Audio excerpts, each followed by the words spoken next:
Thank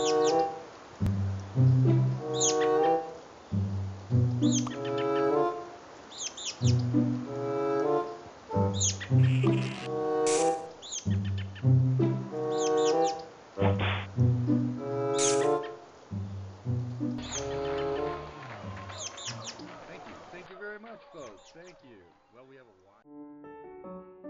I have always thought about making conscious, healthy choices when it comes to eating. It becomes an obsession when we make decisions about how we want to regulate it or control it or structure it in a specific way.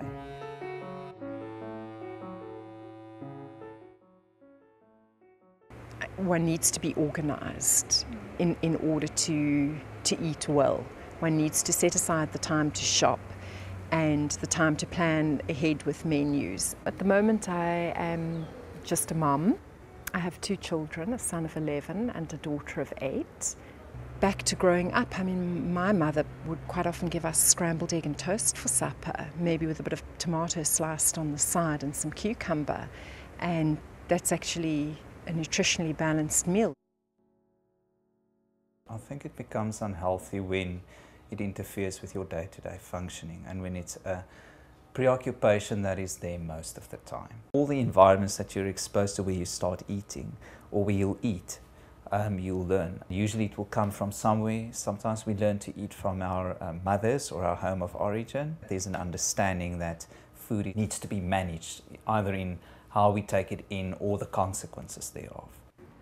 I've always eaten pretty much according to the World Health Organization pyramid, which puts carbohydrates at the bottom, protein in the middle and fats at the top. It's also about challenging beliefs about eating and old habits and things we've learned that we can unlearn.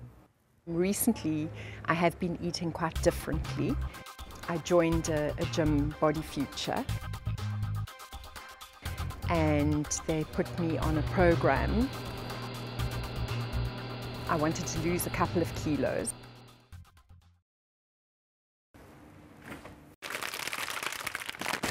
Today is a carb day, so I'm having a lot of lettuce, some spring onions, and some tuna, and I'm allowed a slice of bread for my lunch, which is very, very nice. I'm allowed carbohydrates 5 days out of 7, and the other 2 days are my sort of low carb diet.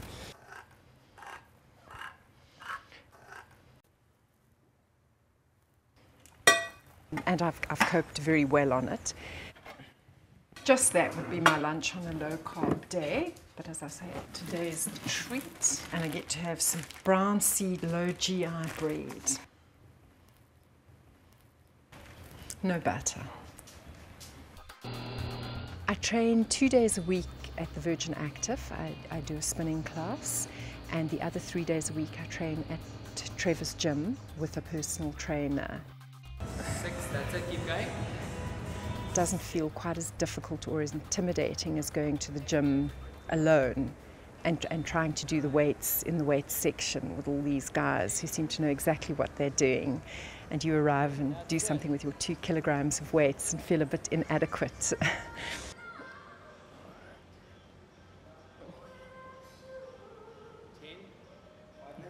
I mean, we aspire to gym instructors and aerobics instructors. I think people associate thin with healthy. That has filtered through that people think you need to do something to stay slim, whether it's eating right, whether it's exercising. So the lifestyle and the focus has changed completely to health, but it's actually so twisted because it's not about the health, it's about thinning. I had loads of insecurities about the way I looked. I've always had cellulite, and that caused me a lot of anxiety for a long time. Body image, they will come and tell you, but I'm fat or my thighs look like this. With disordered eating, there's no eating disorder, but there might be an obsession with food as well and healthy lifestyle and have to do things in a specific way. I've been able to fit it in quite well with the family because I obviously don't want my children eating that way, and my husband certainly doesn't want to eat that way. If they have a pasta, have the sauce part of the pasta while they eat the carbohydrate part. If the obsession and compulsion is around food, then immediately takes you also to the spectrum of eating disorders. That is a preoccupation with feeding or eating patterns. I'm supposed to eat 6 times a day, which is a lot of times. When one says eat, I mean it is literally a handful of nuts or biltong, half a cup of yogurt. Oh my gosh, I can feel the definition already. That's a real workout.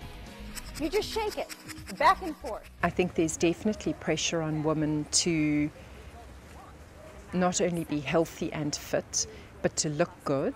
One only has to look at the influence, I think, that filters down from celebrity models who have a baby and 2-3 weeks later are modelling in lingerie on the Victoria's Secret catwalk. I don't know of a model that doesn't look like she's starving. I could manage all of this. I could work, have a baby, look good, run the household, and part of that is how you look. This girl is like 6 foot, you 4'6". You don't even have the same build. My daughter is at a Waldorf school where there's huge emphasis on healthy eating and a push towards organic food. There will be some kind of an anxiety present, like a fear of not getting accepted or fear of rejection, those kinds of things. My husband and I both made a decision that we would try and get them as close as possible to the age of 10 without junk food. My daughter and images of women, yes, there definitely is an awareness. I'm interested in fashion and I buy a number of fashion-related magazines. I mean, I see a lot of students in therapy that will come and I will say to them, okay, you say you want to lose weight, bring me a picture of how you want to look.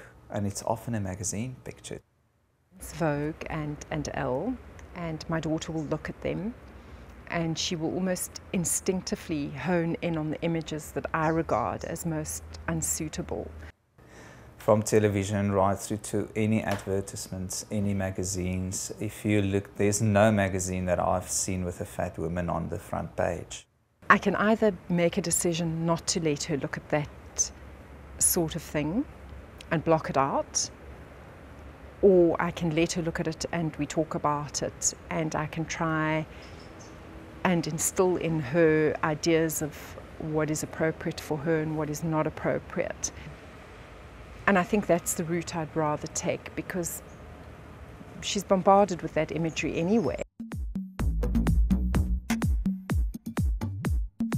How we present to the world are dictated to us in a big way by media. I think one can only keep channels of communication open, get her dad to boost her self-confidence. I can't obsess about it, and we'll deal with it as it unfolds. Yeah. I've also reached a point where it's not necessarily about looking a particular way, it's also about looking after my health and my longevity. It's not about their weight, it's about unhappiness. People eat for the wrong reasons. We don't eat because we're hungry.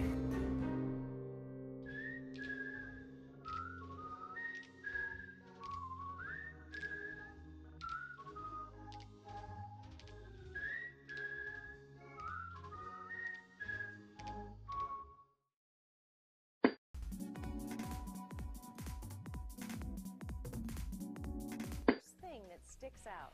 Our arms are the problem area that we never seem to be able to find the solution for until now with the shake weight. Shake weight is the flab-busting breakthrough that... Get rid of those.